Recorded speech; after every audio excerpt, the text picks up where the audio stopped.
북녘땅에 계신 동포 여러분 안녕하십니까? 다시 또 뵙습니다. 오늘은요 우리 신동춘 박사님께서 주체 사상에 대해서 말씀해 주시겠는데요. 우리 신 박사님은 참 역사에 대해서 아주 해박한 지식을 갖고 계십니다. 북한 땅에 계신 우리 동포분들께서 잘 이해할 수 없는 그런 측면까지 고려해서 아주 역사적인 그 관점과 인문학적인 관점을 갖고 주체 사상이 왜 만들어졌으며 그 배경은 무엇인지, 그리고 이 주체 사상의 모순점이 무엇인지를 오늘 면밀히 말씀해 주시겠습니다. 예, 우리 신 박사님. 안녕하세요. 반갑습니다. 주체 사상 속에서 살고 있는 북한 동포 여러분들을 향해서 저희가 좀 다른 시각을 한다는 것이 조금 이제 불편할 수도 있겠지만 역사의 진실이라는 것은 있습니다. 그러니까 그것을 밝혀야 된다고 생각을 하고요. 우선 첫째로 북한에서는 주체 사상이 다른 어떤 사상도 허용이 되지 않는 유일 사상으로서 지배를 하고 있죠. 여러분들의 사실상 마음을 다 지배하고 있다고 봅니다. 그래서 여러분들의 삶과 사고방식이 모든 그 주체 사상에서 규정되고 강제가 되고 있다고 합니다. 그러니까 어떻게 보면 인민의 그 사상과 삶을 완전히 통제하고자 하는 그런 어떤 그 정치적인 의도가 그 핵심이 아닌가. 맞습니다. 이제 더군다나 90년대 초에 그 소련도 망하고 동구권들이 다 망했잖아요. 그래서 공산주의라는 사상이 진짜 위기에 빠지고, 따라서 주체 사상도 같이 그 흐름을 같이 하기 때문에 위기에 빠졌거든요. 그런데 다른 공산 국가들은 다 이제 망했으니까 자본주의화하고, 중국도 이제 거의 국가 자본주의로 화했는데 북한만 주체 사상을 고집하면서 이거를 뭐 선군 사상이니 붉은기 철학이니 이런 식으로 또 하면서 이 개혁 개방을 해서 북한 주민의 삶을 개선시켜야 되는데 그걸 안 하고 사상적인 통제를 더 강화함으로써 결과적으로는 90년대 중반에 고난의 행군이 와서 300만 명이나 되는 분들의 목숨을 앗아간 이런 비극적인 게 있는 것이죠. 주체 사상이 변하고 안 되면 폐기해야 되는데 이걸 고집을 하고 다른 식으로 또 자꾸 해서 정권을 연장하려고 하니까 이런 문제가 생긴다고 보는 그러니까 겁니다. 이 주체 사상이라는 게 체제 유지를 제일 목적으로 우선으로 한 그런 정책으로 봐야 되겠어요. 그러면 이제 주체 사상 여러분들 아시겠지만 다시 한번 정리를 한번 해보겠습니다. 그래서 이제 몇 가지 원리가 있죠. 우선 이제 철학적 원리로서는 사람이 모든 것의 주인이며 모든 것을 결정한다고 되어 있습니다. 이게 핵심이죠. 그게 핵심입니다. 이제 우리 요즘에 남한에서도 뭐 사람이 중심이다는 얘기들이 많이 가지고 있는데 굉장히 어떻게 보면은 이상적인 말 같죠. 그러나 사람이 문제예요. 사람이라는 게 북한에서는 인민 대중을 사람이라고 그래요. 그러면 인민 대중이 북한에서 모든 것이 주인일까요? 그렇죠. 모든 것을 결정하나요? 그렇게 돼야 되죠. 그 작가님 어떻게 여기에 대해서 한 말씀 해보시죠.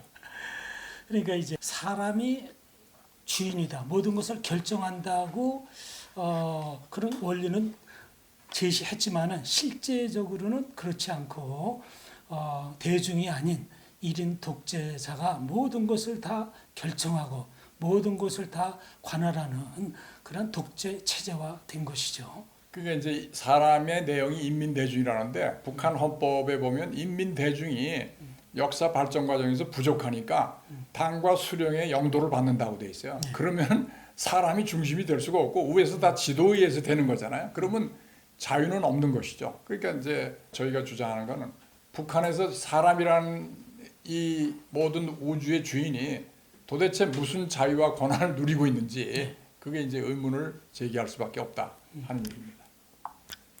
자, 그다음에 이제 사회 역사 원리라는 게 있습니다. 인민 대중이 혁명과 건설의 주인이라고 합니다. 또 자연과 사회의 개조를 통해서 인민 대중의 지위는 강화된다. 과연 이렇게 됐나요? 인민 대중의 지위가 강화됐어요. 그리고 혁명과 건설의 주인이라고 생각이 안 되네요. 왜냐하면 여러분들 다 당과 수령의 지도를 받아서 그대로 따라하는 것뿐이지 여러분들이 뭐 혁명을 위해서 스스로 어떤 발의를 한다든지 하는 거는 저희가 생각을 하기가 그렇죠. 어려울 것 같아요. 북한은 지금까지 계속적으로 이제 혁명을 강조하는데 사실 제대로 된 혁명 이라면은 이미 완성이 되고 이것이 발전이 돼야 되는데 아직도 계속 혁명을 강조하면서 혁명이라는 그 정치적 구호를 갖고 인민들을 억압하고 통제하는 그런 그 수단으로 지금 계속 진행되고 있는 것 같습니다. 그다음에 이제 여기서 의문은 그럼 북한에서 인민 대중이 스스로 역사를 창조하는 존재인가? 어떻게 생각하세요? 그렇지 않죠. 모든 것이 다 수령 1인 하에 주도되고 진행되고 있고 인민들은 단지 그 지도자의 복종만 해야 되고 따라야만 하는 그런 잘못된 봉건적인 그런 체제라고 볼 수 있죠. 여기 나와 있죠. 노동 계급을 비롯한 인민 대중은 당과 수령의 올바른 영도를 받아야만 된다고 돼 있어요. 이게 문제입니다. 이게 이렇게 되면 뭐, 이제 인민을 다 우민화하는 거죠. 올가매는 거죠. 올가매는 백성들은 거죠. 아무것도 네. 모르니까 그냥 지도자만 믿고 따라와라는 그런 맹종적인 것을 강요하는 거죠. 여기 또 이제 밑에 보면은 제국주의 세력이 국제적으로 연합되어 있는 것만큼 제국주의의 지배와 억압을 반대하고 자주성을 옹호하기 위한 투쟁 역시 국제적인 것이라고 돼 있어요. 그런데 이제 분명히 우리가 소련이 망하고 나서 소련 외무성에서 그 6.25에 대한 그 자료가 전부 나왔어요. 거기에 보면 북한의 김일성이 스탈린한테 계속 우리가 남한을 적하기 위한 전쟁을 일으키게 해달라는 허락을 해달라고 하고 스탈린은 그러면 모택동 허락도 좀 받아라 해서 몇 년간의 설득 끝에 마지막에 그 허락을 받아가지고 했습니다. 그러면 이 소위 제국주의 투쟁을 한다 그러면서 북한이 소련과 중국의 큰 나라한테 또 도움을 받았잖아요. 결국은 북한 김일성이 스탈린과 모택동의 원조를 구걸해서 6.25를 일으키지 않았습니까? 그러면 지금은 또 역시 중국과 러시아로부터 자유롭습니까? 북한이 그렇게 주체적인 나라인가요? 그렇죠. 원조 없이는 살 수가 없잖아요, 지금 현재. 그 당시 네. 이제 6.25 전쟁을 이제 일으킨 그 명분이 남조선을 미제국주의자로부터 해방을 위한 해방 전쟁이다. 그리고 그것을 이제 혁명이라는 그런 그 명제하에 했지만은 사실 이게 북한만에 의한 전쟁이 아니라 배후에 소련과 중국을 업고 한 것이기 때문에 이건 또 자주적인 해방이라 할 수 없는 거예요. 이것도 스스로 그 모순에 빠지는 논리를 갖고 있죠. 네. 그뭐 말하면 이제 뭐 정치에서의 자유, 뭐 경제에서의 자립. 정치에서의 자유는 뭐 더 이상 얘기할 필요가 없다고 보고, 자 경제에서의 자립에 대해서 좀 말씀을 드리면 항상 이 북한의 지도부가 자력갱생의 원칙이라는 걸 주장해요. 이 자력갱생의 원칙이 문제입니다. 요즘 세계화 시대에 북한도 지금 석탄을 수출해야 되고 석유는 수입해야 살아가잖아요. 그다음에 근로자를 해외에 보내서 애화벌이 하잖아요. 그럼 북한이 스스로 이런 거 없이 자주 자립이 가능하겠습니까? 자력갱생의 원칙은 그야말로 북한 주민을 곤궁과 고난에 빠뜨리는 어떤 원칙이지 이게 살리려는 원칙은 아닌 것 같아요. 어떻게 생각하세요? 우리가 그 역사적으로 보더라도요, 이 자력갱생을 주장하고 이것을 성립하려고 했던 나라들이 다 실패를 봤습니다. 소련도 그랬고 중국도 그랬고 큐바도 그랬고 역사적으로 이미 이건 입증이 된 건데도 불구하고 북한은 아직도 자력갱생의 그 원칙을 고수하고 있습니다. 예, 그럼 이제 주체 사상의 역사에 대해서 좀 알아보겠습니다. 이게 주체 사상은 이제 1950년대 그 스탈린이 그다음에 나온 후르츠초프 수상회에서 스탈린 격하 운동이 일어났어요. 그러니까 김일성이 볼 때는 굉장히 야 스탈린 같은 사람이 죽으니까 그야말로 완전히 시쳇말로 개무시를 당했어요. 그래가지고 김일성이 이게 권력이 이게 영화하는 것이 아니다라는 걸 정신이 번쩍 들어가지고 자기 노후에 후임에 어떻게 될지 불안해했겠죠. 그래서 이제 이때는 중국도 모택동이가 또 잡고 있으니까 북한과 중국이 소련에 대해서 소위 수정주의라고 비난을 했어요. 소련은 뭐 여기에 대해서 물론 또 교조주의라고 비난을 했지만은 이게 수정주의가 왜 됐을까요? 소련이 원래 오리지널 공산주의를 좀 변형하지 않으면 국가가 발전할 수 없기 때문에 수정을 한 거거든요. 이거를 북한, 중국은 아직도 그런 고루한 생각을 가지고 안 함으로써 점점 국가가 이제 나락으로 이제 빠지게 되는 것입니다. 예. 그럼 이 당시 소련이 수정주의로 나오게 되니까 그 당시 중국하고 북한에서는 여기에 대해 비난을 했겠죠. 그럼요. 소련에게. 예. 예. 그래서 그때 이제 소련은 이제 중국과 북한에 대해서는 또 뭐냐면 교조주의라고 교조주의라고 한 거예요 서로 지금. 예. 비판을 한 그런 사례가 있죠. 자, 그런데 이제 이게 결국은 이제 김일성이 이런 상황에서 연안파, 소련파, 국내파 이런 그 자기의 반대 세력을 다 숙청을 했어요. 네. 숙청을 하면서 서서히 이제 주체 사상이 태어나게 된 것인데 결국은 이 북한의 공산주의라는 거, 김일성주의가 어떻게 보면 유교의 그 봉건 왕조 있잖아요. 그렇죠. 가부장 그런 가부장적인 거하고 결합이 돼 가지고 네. 공산주의가 이상하게 이제 변형이 되는 계기가 된 겁니다. 그러니까 네. 이제 그 명분상으로 내건 거는 이제 주체 사상이고 뭐 사회주의 공산주의를 갖다가 완성한다고 하지만 사실은 이게 구시대적으로 다시 100여 년 전 봉건 시대로 돌아간 거나 마찬가지죠. 1인 통치하겠다는 겁니다. 결과적으로. 예, 그래서 이제 지금 이때 상황이 6.25 전쟁의 실패의 책임. 결국 뭐 남침을 했지만 성공을 못 했잖아요. 그다음에 이제 개인 숭배 문제, 경제 발전 전략으로 해서 김일성에 대한 도전이 많았어요. 어쨌든 네. 지금 조금 전에 얘기한 것처럼 전부 연안파, 소련파, 국내파를 다 숙청을 다 하면서 했고, 그다음에 그렇지. 중국은 이제 모택동이가 또 대학진 운동의 실패에 또 해서 거기에 도전이 있었잖아요. 네. 이런 상황에서 김일성이는 진짜 국내적으로 어떤 대내적인 거하고 대외적인 거하고 관계없이 자기가 권력 기반을 공고했다 하는 이런 상황에서 주체 사상이 나오게 된 겁니다. 자, 그래서 여기 이제 그 수령론이라는 게 이제 나옵니다. 수령론은 아까 얘기했지만 인민대중은 이제 수령의 지도를 받아야 되는 건데 이것이 가장 그 주체 사상의 독소 조항이죠. 그런 독재를 정당화하는 겁니다. 예, 봉건적 사상이죠 이게. 그러면 수령은 잘못을 안 해야 된다는 거죠, 결국은. 예. 수령이 지도를 해야 되니까 그 지도하는 사람이 잘못됐다 그러는 건 있을 수가 없는 거잖아요. 결국 그러니까 개인 우상화가 자연스럽게 일어난다 이거죠. 자, 그러면 질문 하나 할게요. 그래서 수령이 잘못하면은 누구의 지도를 받아야 되나요? 수령이 잘못하면. 이게 이제 문제예요. 이거 완전히 신적인 존재니까 어떠한 오류가 났더라도 그 오류를 인정을 안 하는 거죠. 그러니까 6.25 전쟁에 졌음에도 불구하고 그것을 갖다가 그 책임을 갖다 전가하기 위해서 남노동파, 연안파, 소련파들을 갖다 다 제거하지 않습니까? 예. 그렇죠. 결국 뭐 제가 보기에는 수령이 잘못하면 하나님이 나타나서 뭘 할 수는 없고요.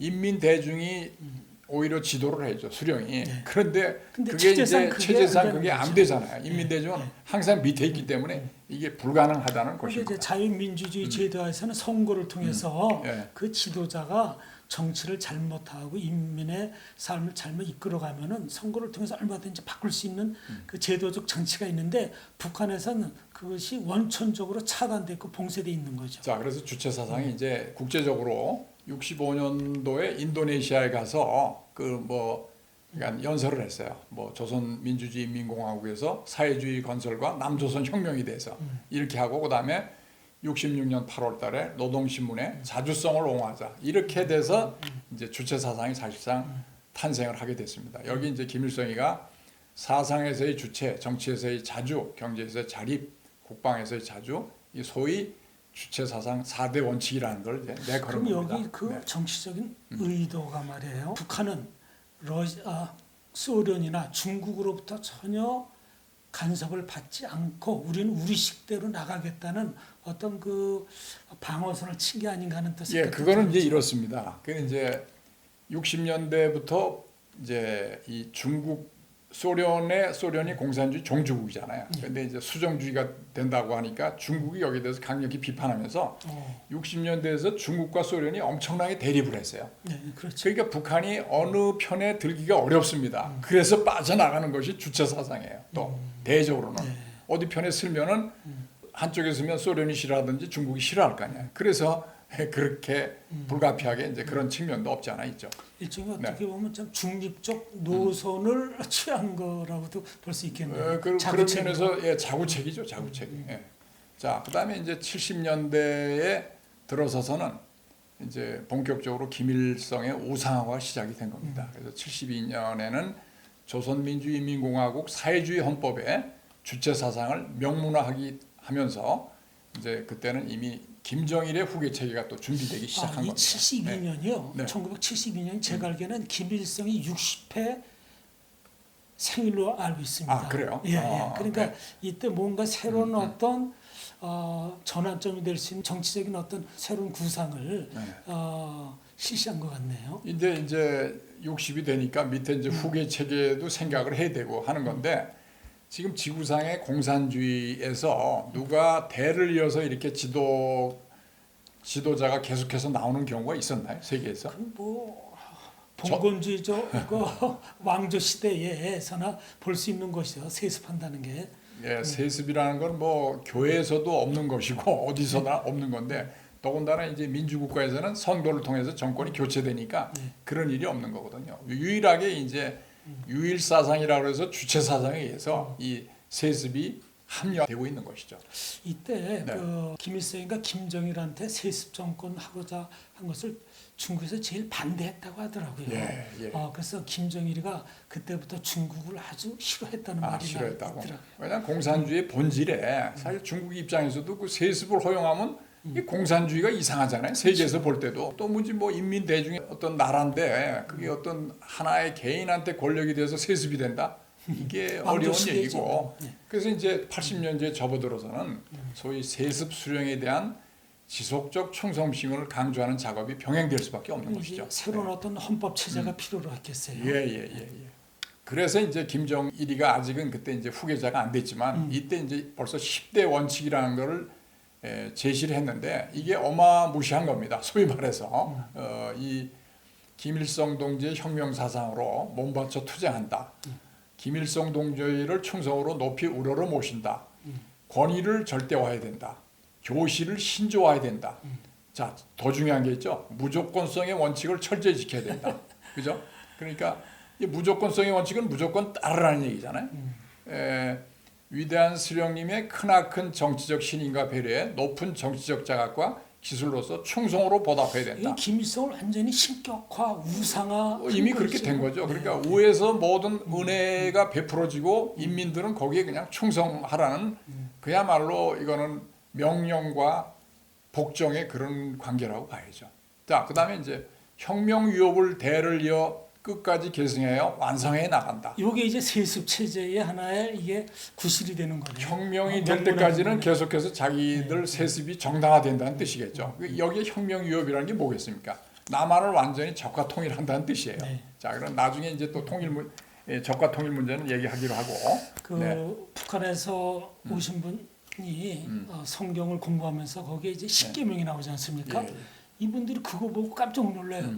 아니 우리 조선에 10대 원칙이 있는데 그러면 김일성인가 이 성경을 보고 10대 원칙을 만든 게 아니냐 이렇게 아니, 성경 말씀에 나의 우상을 섬기지 말라고 했잖아요. 유일한 하나님만 모시라고 했는데 이건 인간이 하나님을 대체한 것이죠. 결국. 하나님 자리에 올라선 거죠 이게. 자, 그래서 이제 여기 북한 헌법 64조 79조에 보면 조선민주주의인민공화국은 북한 노동당의 권력 아래 모든 활동들을 이행해야 된다 하면서 이 인민들의 모든 활동을 당과 수령의 밑에로 아주 다 제한을 시킨 거예요.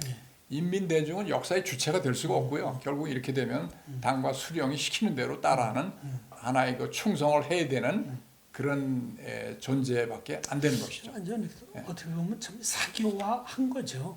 예. 그러니까 이게 이제 집단주의라는 거 하는 것이 역사적으로 집단주의 해가지고는 개인의 자아가 상실되는데 집단이라고 하는 게 이게 여기가 이제 북한이 특히 집단주의인데요. 사회주의 사회생활의 기초라는 거예요 이게. 예? 하여간 뭐 인민대중은 수령의 뜻에 무조건으로 복종이 된다. 자, 그러면 여기서 제가 질문을 던지면 자, 북한에는 그러면 집단주의 밑에서 개인의 자유가 있는가? 인간은 오로지 집단의 지시로만 살 수 있는가? 우주에서는 누가 가장 존귀한가? 우주에서 집단이라는 게 뭐죠 도대체? 원래 우주는 개인이 나서 개인으로 이루어진 것이 우주라고 봐야죠. 사회와 우주. 그러니까 지금 북한의 주체 사상 그 체제는 각 개개인의 인간의 존엄성, 그다음에 자유 의지 이게 전혀 반영되지 아니하는 인정되지 않고 오직 절대화된 통치자의 모든 것을 다 복종하고 그것을 위해 존재해야 된다는 권력의 하나의 부속으로 그렇게 여기는 거죠. 제가 고등학교 다닐 때 성경 교리에서 하나 고민한 적이 있어요. 신은 그 에덴 동산에서 사과나무를 아담과 해와가 선악과를 따먹게 했을까? 네. 안 따먹게 했으면 인간의 원죄를 저지르는데 굉장히 제가 고민했는데 나중에 나온 답이 자유의지더라고요. 예. 하나님이 인간에게 자유의지를 준 거예요. 그렇죠. 자유의지가 있음으로 인해서 인간의 존엄성이 존엄성도 있고 또 자유도 있지만 책임성이 있는 것이죠. 그렇죠. 자유의지에 따른 행동에 책임을 지면 되는 겁니다. 예. 그래서 자유가 또 중요한 것이죠. 그렇죠. 책임은 나중에 지면 되는 것이니까. 자유와 책임은 책임성은 동전의 양면처럼 함께 따라야 되는 것이죠. 그래야 이 진정한 자유가 주어질 수 있는 거겠죠. 네, 계속해서 주체 위협이라는 게 하루아침에 이루어질 수 없다는 것이죠. 대를 이어가면서 주체 위협이 달성된다. 세습을 합류하는 것이죠. 그렇죠. 그렇죠.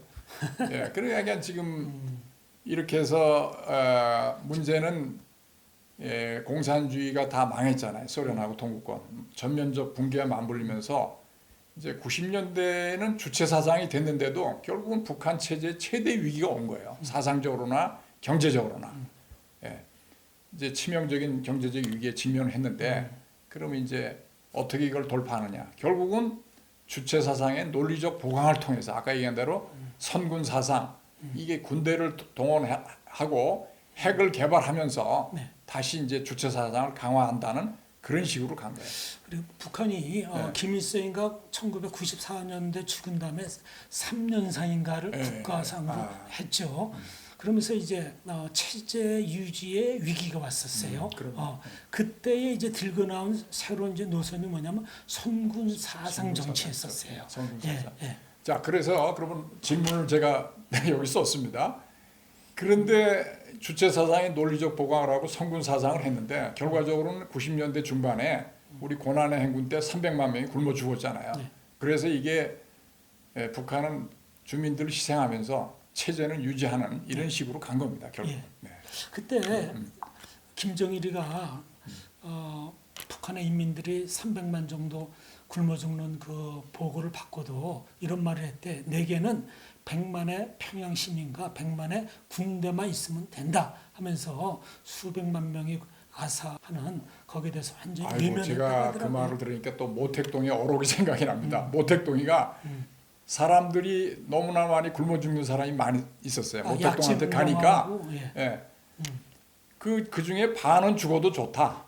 반만 먹고 살면 될 거 아니냐. 그러니까 인명을 중시를 안 했습니다. 그러면 처음에 얘기한 사람이 중심이다 한 얘기하고는 이게 서로 모순되는 거죠. 앞뒤가 안 맞죠. 자, 그래서 결국은 이제 얘기하려고 하는 건 북한은 이제 체제 위기를 돌파하려고 주민 단속을 하기 위해서 인민 대중을 또 희생시키는 핵 개발에 좀 전념을 하게 된 거예요. 거기서부터 이제 체제를 보유하고 결국 인민 대중은 핵무기 개발이 한두 푼이 드는 게 아니잖아요. 지금 그러니까 전부 쥐어짜야 되는데 이게 주민들의 희생이라는 게 더욱 가중된다 이렇게 볼 수가 있습니다. 최근 와서 김정일이가 미사일 발사를 갖다 열 몇 차례 했다고 하는데 네네네. 거기에 들어간 돈이 1,100억 원 이상이 들었대요. 그거 그래요. 같으면은 북한 2,300만의 동포들이 2년치 이상의 양식을 살 수 있는 돈이라고 하더라고요. 그렇겠죠.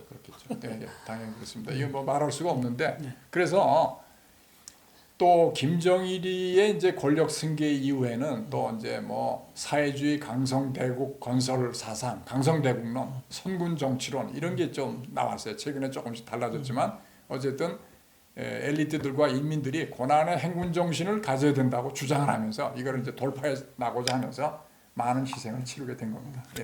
어쨌든 선군 사상으로 해서 군대를 활용해서 정권의 안전을 보장하는 새로운 통치 방식을 도입했어요. 김정은이가 들어서서 결국은 이게 핵심은 수령 결사옹입니다. 수령이 흔들리지 않게 군대가 옹위를 해야 된다는 거죠. 자, 그래서 뭐죠?